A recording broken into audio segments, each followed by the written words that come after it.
Jornalista defende Neymar no Fluminense em 2026 e Germancano recebe sondagens de ex-equipe. Além disso, a gente vai falar um pouquinho do histórico entre Zubeldia e Fernando Diniz. Será o duelo da semifinal da Copa do Brasil. Além disso, tem jornalista trazendo mais informações sobre a situação do John Arias lá na Inglaterra e pode ser que ele retorne ao Brasil. A gente vai falar sobre tudo isso e muito mais nesse vídeo aqui. Então, desde já eu te convido a deixar o like, se inscrever aqui no canal e ativar o sininho para não perder nada. Depois da vinheta a gente vai falar muito do Flusão.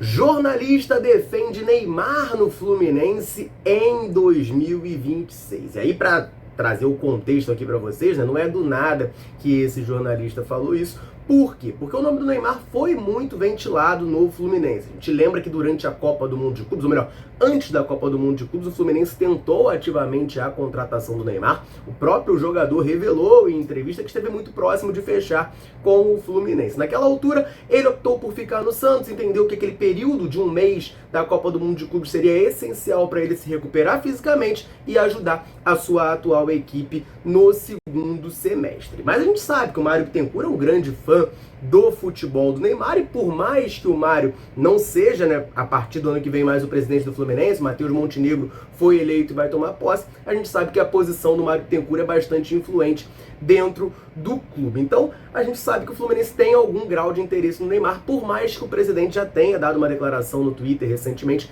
desmentindo negociações com o atleta. Surgiu nesses papos de que o Fluminense estaria em contato com o Neymar para trazê-lo no próximo ano. O Mário Bittencourt apareceu para desmentir. Mas bom, com o contrato do Neymar acabando no final de 2025, nada impede o Fluminense de tentar essa contratação. O Fluminense, inclusive, é um dos times que surge aí nesse radar como interessado na contratação do astro santista. E aí o Thiago Leifert, durante uma live, falou a opinião dele sobre o momento que vive o Neymar para o ano que vem também, e definiu o Fluminense como o melhor alvo possível, o melhor destino possível para o Neymar. Eu tenho as aspas do Thiago Leifert aqui e eu vou abri-las agora para vocês. A missão é a Copa. Para todos nós aqui, a missão é a Copa do Mundo.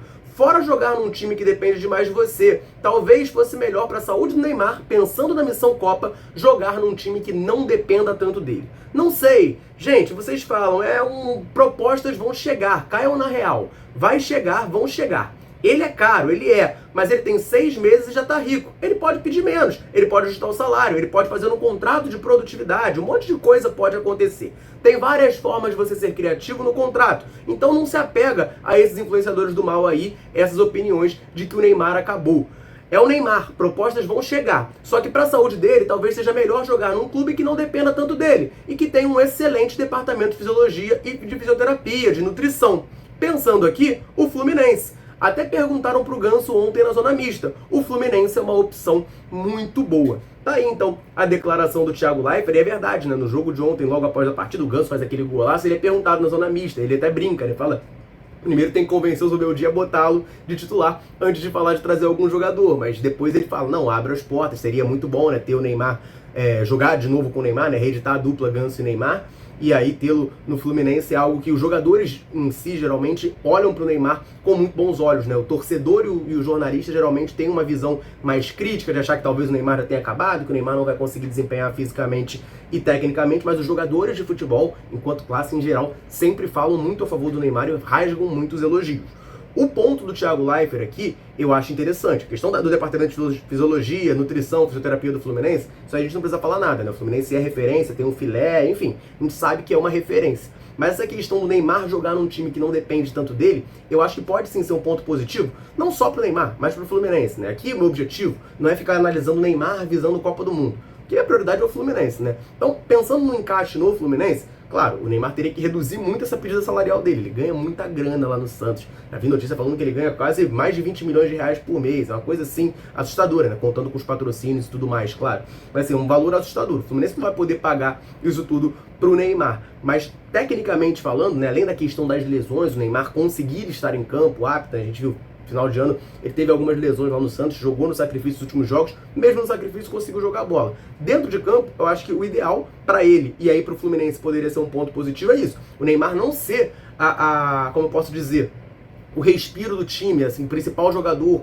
O time não pode ser dependente do Neymar. Se ele for mais uma peça, claro que ele é um cara craque de bola, né? Ele estando inteiro fisicamente, ele é o melhor do futebol brasileiro, do futebol sul-americano, por muito. Mas ter um time que consiga dialogar melhor com ele e que ele não tenha esse peso de carregar o time nas costas, aquela coisa muito de botou nas costas e vai carregar o time, eu acho que pode ser positivo para ele e pode ser positivo para o Fluminense. A gente viu ao longo desse ano e continua vendo, né, que o Fluminense tem tido muito problema com o poder de fogo ofensivo. A gente não tem um centroavante fazedor de gols, a gente está sofrendo ali com o Cano, Everaldo e também com o John Kennedy. Nossos pontas também não são extremamente artilheiros. E aí o Neymar é um cara que sabe fazer muito gol, né? E sabe criar muitas chances também. Então, nesse sentido, eu concordo com o Thiago Leifert, mas acho que a negociação possível do Neymar vir pro Fluminense, ela tem alguns pormenores maiores que a gente precisaria debater, questão de, ele vai conseguir jogar, vai conseguir estar inteiro, o Neymar vai aceitar ser esse mais um dentro de um elenco, ou ele vai querer chegar com status de craque, de estrela da companhia. Isso tudo tem que ser pensado com muita cautela e muito cuidado, mas fica aí a opinião do Thiago Leifert, eu acho que ele tem uma ponta de razão. Não vou dizer que eu concordo 100% com o Thiago Leifert, não, mas eu vejo uma ponta de razão nessa análise dele sobre o Neymar. A gente tem muito mais coisa para falar aqui nesse vídeo, mas antes, rapidinho, deixa eu lembrar você que esse vídeo é um oferecimento da Viad, parceira oficial da Central Fluminense, a sua agência de viagens, para você montar aquela sua viagem pagando menos e com o melhor atendimento. Então, corre no link da descrição desse vídeo e também no comentário fixado. Lá você tem o link do site da Viad. Você vai ver as ofertas deles, vai entrar em contato com eles para marcar a sua próxima viagem. Lembrando, sempre com o menor preço e com o melhor atendimento. Beleza? Então, corre aí, ó. Link do comentário fixado e também na descrição desse vídeo, Viad e Central Fluminense, deixando você na cara do gol. Quero falar um pouquinho agora sobre a Copa do Brasil. Quinta-feira a gente vai ter o primeiro jogo da semifinal. O Fluminense, a gente sabe muito bem, terminou o Brasileirão ontem, vencendo o Bahia por 2-0, acabou a competição em quinto lugar e já garantiu a sua vaga direta na fase de grupos da Copa Libertadores da América de 2026. Agora a gente enfrenta o Vasco, 2 jogos, um na quinta e um no domingo, para garantir a vaga na final do torneio e quem sabe a gente conseguir nosso primeiro título do ano, né? O Fluminense não ganhou nenhum título ainda em 2025, tem essa oportunidade muito boa na Copa do Brasil. E a CBF definiu quem será o árbitro dessa partida. Rafael Claus, da Federação Paulista, será o árbitro de Vasco e Fluminense nessa próxima quinta-feira no Maracanã. De acordo com o portal Flusão.info,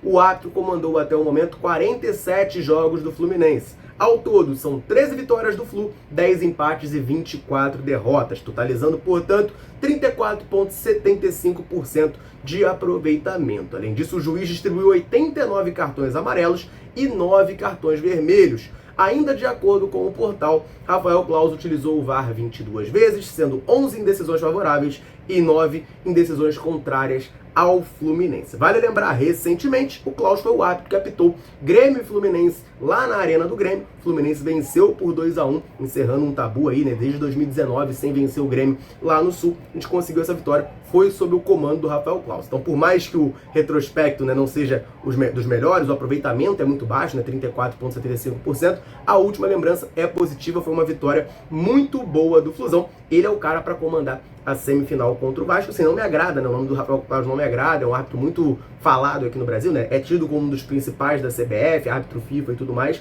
mas ele acaba naturalmente, né, sendo muito questionado. O árbitro que a gente conhece muito nome, naturalmente vai ser muito questionado. Mas por outro lado, eu acabo entendendo, tá? Não apoio, mas eu consigo entender porque justamente ele sendo um dos principais árbitros hoje, né, da CBF, ele vai apitar uma das semifinais. E aí a outra semifinal tem o Corinthians, que é da Federação Paulista, então ele não pode apitar. Era bem natural que ele apitasse esse jogo do Fluminense ou na ida ou na volta, né? Então ele acaba apitando essa partida de ida contra o Vasco da Gama. E aí, falando da partida, a gente vai ter um confronto entre Luiz Ubeldia e Fernando Diniz. E o Wilson Forte, nosso repórter aqui da Central Fluminense, publicou lá no site da Central. Você que não conhece ainda o site da Central, corre aí, tá no link do comentário da descrição desse vídeo aqui também, centralfluminense.com.br, várias matérias e notícias do Flu que a gente publica lá, algumas saem até antes aqui do que aqui no YouTube, então fica por dentro do nosso site. O Wilson Forte publicou essa matéria hoje de tarde falando sobre o retrospecto de Fernando Diniz e Luiz Ubeldia se enfrentando.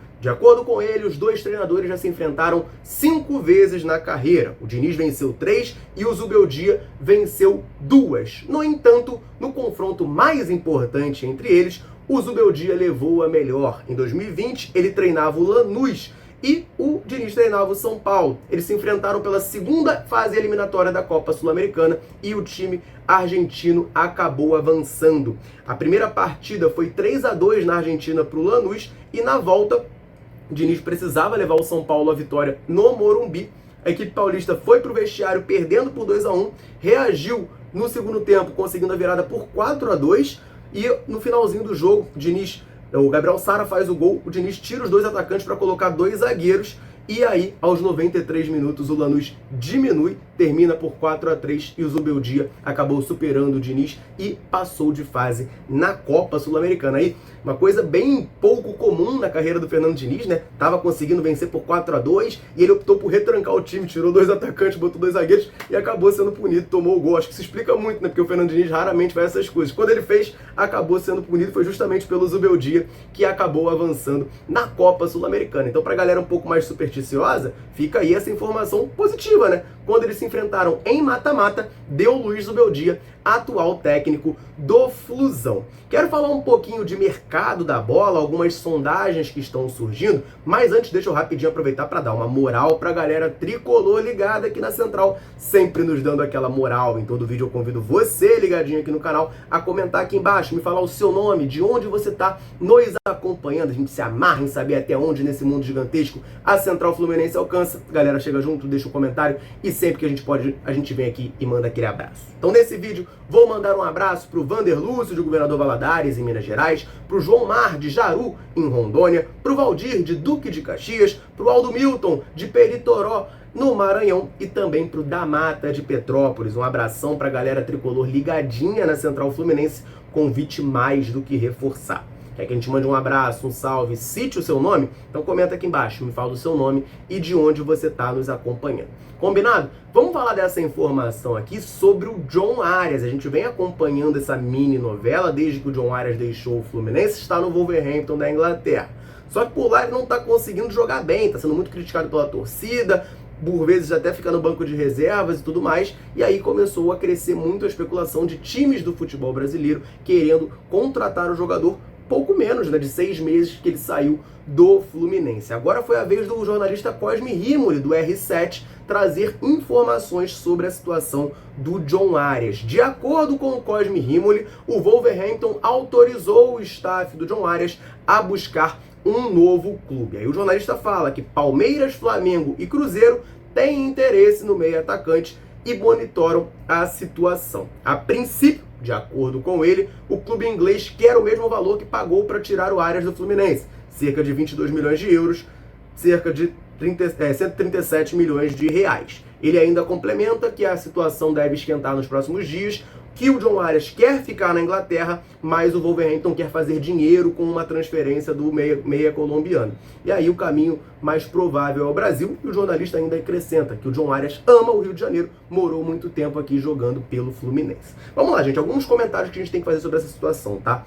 Naturalmente, isso é importante a gente ter na cabeça, naturalmente, se sai uma informação, o Wolverhampton fala, olha, o John Arias está no mercado, eu estou disposto a negociá-lo, é óbvio que todos os times do futebol brasileiro vão se interessar. O Fluminense é um deles. E aí, Flamengo, Palmeiras, Cruzeiro, Botafogo, Vasco, Corinthians, Atlético Paranaense, Coritiba, todo mundo vai se interessar. Por quê? Porque o John Arias joga muito. A gente viu até 6 meses atrás o John Arias aqui no Fluminense sendo o melhor jogador do futebol brasileiro. Então, naturalmente, se ele vai voltar, todo mundo vai se interessar. Então, essa coisa do Flamengo, Palmeiras e Cruzeiro terem interesse em monitorar a situação, isso, sinceramente, não me preocupa por enquanto. Tá? A grande questão aqui são os valores pedidos pelo Wolverhampton. Porque, claro, se eles pedirem um valor muito alto, aí o Fluminense vai precisar ter barganha, ter grana no caixa para competir com esses times que a gente sabe que, infelizmente, são mais ricos que nós. O Cosme Rimoli fala que o clube inglês quer o mesmo valor que pagou pelo Arias para tirá-lo aqui do Fluminense, é o valor que ele quer para vender. Só que ele fala um valor de 22 milhões de euros. A gente lembra bem que o John Arias não foi vendido por 22 milhões de euros. Era um valor fixo, com bônus, e o total dava ali em cerca de 16, 17 milhões de euros. Quem saiu por 22 foi o André. Pode ter sido um equívoco aqui, uma confusão. Aí fica a dúvida. Ele quer o mesmo valor que pagou no Arias, ou ele quer 22 milhões de euros? Porque aí são informações diferentes. De qualquer maneira, eu acho que 22 milhões de euros, assim como 16 seria também, tá? É um valor muito elevado para o Fluminense. Eu tenho uma preocupação de se o Fluminense conseguiria chegar lá para fazer essa contratação. A gente sabe também muito bem que o Fluminense quer contratar o Nino, o Daniel falou sobre isso no vídeo de mais cedo, tem informação, o Nino está no Brasil, o Fluminense tem interesse na contratação, e a gente sabe que o Fluminense vai precisar desembolsar entre 8 e 10 milhões de euros para repatriá-lo do Zenit. Então você já bota por aí. Vamos arredondar aqui para 10 milhões de euros no Nino e ser otimista aqui com 16 milhões de euros para o Arias. Seriam 26 milhões de euros para o Fluminense investir na janela só nesses dois jogadores. E nenhum deles é um centroavante, que a gente sabe que o Fluminense precisa e precisa muito. Então, a minha preocupação, aí sim, é essa, do John Arias falar, pô, vou voltar para o Brasil, o Wolverhampton quiser vender ele, e o Fluminense não ter a grana para contratar. O Arias saiu falando que gostaria de voltar para o Fluminense, que não pretendia jogar em outro clube brasileiro e tudo mais. Beleza, louvável, tem a cláusula de preferência no contrato, mas preferência não é obrigação. Preferência é, Palmeiras fez a proposta de 20 milhões de euros e o Wolverhampton aceitou. O Wolverhampton notifica o Fluminense. Vai cobrir 20 milhões? Se cobrir, o Fluminense está liberado para negociar também, o Wolverhampton é obrigado a aceitar. É isso que significa preferência. Só que na hora H, se o Arias quiser sair de lá, ele quiser voltar para o Brasil e o Fluminense não tiver grana para pagar, a gente pode ver o John Arias jogando em outro time aqui do Brasil. Foi o que aconteceu com o Luiz Henrique. A gente sabe muito bem. O Luiz Henrique tava doido pra jogar no Fluminense, implorando pra vir pra cá e tal. É um cara que é tricolor pra caramba, queria muito voltar. Só que chegou na hora H, o Botafogo pagou lá o valor que o Betis queria, o Fluminense não tinha o dinheiro pra pagar. O Fluminense queria fazer empréstimo, com opção de compra, pagar um valor X menor e tudo mais, deixar porcentagem, enfim. Tentou fazer lá um malabarismo que podia na época, não conseguiu contratar o Luiz Henrique. E ele acabou voltando pro Brasil, jogou no Botafogo, agora é ídolo lá e tudo mais. Então a minha preocupação é essa. A hora que o John Arias quiser voltar, o Fluminense vai ter caixa, vai ter dinheiro para fazer essa contratação? Aí é que mora o perigo. Vamos aguardar as cenas dos próximos capítulos, mas eu realmente não gostaria de ver o John Arias jogando em outro time brasileiro, não. Agora, falando de outro ídolo do Fluminense, mas esse já mais embaixo no momento, o Germancano tem contrato com o Tricolor até o final de 2026. A gente sabe, né? O ano passado dele, 2024, foi muito ruim. E em 2025 ele teve uma temporada melhor, tem lá os seus 20 gols na temporada, mas não vem conseguindo ter constância, muitos problemas de lesão e tecnicamente falando, quando está dentro de campo, não tem conseguido jogar o futebol que a gente se acostumou a ver com o Germancano. Nesse sentido, muita gente na torcida do Fluminense especula sobre o futuro. Será que vale a pena manter o Cano pro ano que vem? Será que o Fluminense não vai tentar negociar o jogador e tudo mais? Bom, primeiro de tudo, né? Eu falo que a torcida especula, por quê? Porque o Cano tem contrato por mais um ano. Então, a princípio, ele permanece no Fluminense para a próxima temporada, está nos planos, a menos que acabando o ano o Fluminense notifique, olha, não quero mais o Germancano, ele está no mercado. O que eu acho muito improvável que isso aconteça, já que o Cano é um grande ídolo da história do Fluminense, um dos principais responsáveis pelo título da Libertadores. Eu não vejo o Fluminense botando o Cano no mercado, assim, tipo, ó, tá à venda, quero me livrar do Germancano. Não vejo o Fluminense fazendo isso. Tá, mas é um jogador que tem contrato, mas a galera acaba especulando, né? Pô, será que tem condição do Cano jogar mais um ano? Não tem, tudo mais, o que é algo normal. Só que agora saiu uma informação, que na verdade é um comentário feito pelo Federico Espada, que é um dos diretores do Independiente Medellín, no canal oficial do clube. Ele revelou que faz sondagens periódicas ao Germancano e que o clube colombiano tem um interesse em repatriar o atacante. Vale lembrar, né? O Cano, antes de vir para o Brasil, quando ele assina para o Vasco, ele jogava no Independiente Medellín, jogou muita bola lá, meteu muitos gols, é um grande ídolo da história do clube. Então, o Frederico Espada fala aí, né, que tem esse interesse, né, e que é um jogador que eles monitoram com frequência. Vou até abrir aspas aqui, ó. Cano é um jogador muito próximo de nós. O empresário dele é muito amigo do Raul, que é o acionista majoritário da equipe. Todo semestre a gente chama ele e pergunta sobre o jogador. Ele sabe que quando deixar o Fluminense, as portas estarão abertas. Então tá aí a declaração do Federico Espada, e aí deixa a possibilidade no ar, né? Caso o Fluminense sinalize internamente pro Cano, pô, acho que talvez, né, você buscar novos áreas seria bom pra todo mundo, pra, enfim, não receber tanta crítica, a gente acha que você não vai jogar tanto ano que vem, não tá rendendo tanto, tem essa possibilidade dele voltar pro Independiente Medellín, voltar pro futebol colombiano, quem sabe encerrar a carreira por lá. Dando a minha opinião aqui, gente, eu fico sempre meio assim pra falar do Germancano, porque eu tenho um respeito e um carinho muito grande por ele, pelo título da Libertadores, claro. Aliás, não só o título, mas o futebol que ele joga em 22 e 23 é coisa de maluco. E outro título além da Libertadores que eu valorizo muito, os dois títulos, na verdade, né, que o Cano foi essencial para ganhar, é o bicampeonato carioca em cima do Flamengo, sobretudo 2022, né? Pra quem não lembra, a gente tava 10 anos sem ganhar nada. Tinha ganhado a Primeira Liga e turno de carioca, mas não ganhava nem nacional, nem continental e muito menos estadual. Então o Germancano naquela final ali, eu lembro da minha sensação, eu meio nervoso, porque pô, o Flamengo podia ser tetra naquele momento ali, e eu queria ser campeão, muito tempo sem ver o Fluminense ser campeão e tudo mais. O Flamengo, porra, empatar com o Fluminense como o único tetra do futebol carioca seria algo muito ruim, sem contar que a gente seria trivice pra eles. Tinha todo um contexto ali que pesava muito, que cara, o Fluminense não podia perder aquela final de jeito nenhum. E aí nos dois jogos, gente, Não preciso nem dizer. O Cano botou a bola debaixo do braço e falou: o título é meu. Fluminense ganha 2x0 no primeiro jogo, 2 gols do Cano. Fluminense empata no jogo da volta, gol do Cano. Então assim, o que ele faz naquele campeonato ali é coisa de maluco também. Então assim, a gente fala muito da Libertadores, eu fiz questão de falar do Carioca de 22 também, mas fora o de 23, né, que ele também mete 2 gols na final. Enfim, a gente sabe da história, do tamanho do Germancano, né. Então eu me sinto até meio assim de falar. Mas é um cara que hoje, infelizmente, não tá mais rendendo. Já desde o ano passado, mas ano passado você pensava, não, é um ano que ele tá com problema de lesão e tal. Mas esse ano já tá de novo isso, o jogador já de idade elevada, 37 anos e tudo mais. Então assim, eu veria com bons olhos, até por todo mundo, né, nessa história, que o Germancano saísse. Eu acho que seria interessante, pra gente não ficar aqui reclamando do Cano, não vaiar o Cano, não correr o risco de vaiar o Cano e tudo mais. Eu acho que seria um caminho legal pra todo mundo que ele deixasse o clube. Claro, eu gostaria muito que o Cano aposentasse no Fluminense, como o Fred aposentou, com uma festa e tudo mais. Mas se ele, ao final de 2025, entende que tem mais lenha pra queimar e mais futebol pra jogar, infelizmente, ao meu ver, o lugar para ele estar não é o Fluminense. Aqui no Fluminense eu não acho que ele vai jogar o quanto, enfim, ele deseja, ou não deveria jogar o quanto ele deseja. Então, uma situação muito delicada, por ser um ídolo muito grande da história do Fluminense, e o Independiente Medellín, ele é muito ídolo lá também, deixa bem claro que tem interesse em repatriá-lo. Eu quero saber de você, tricolor ligadinho aqui na Central. E aí, situação do Germancano para 2026? Você manteria ele no Fluminense? Acha que ele ainda pode ser útil, pode render? Ou é todas as homenagens necessárias e tchau e bênção para ele voltar pro futebol da Colômbia? Comenta aqui embaixo pra gente trocar aquela ideia, combinado? Vou ficando por aqui, um abraço, saudações tricolores, tamo junto.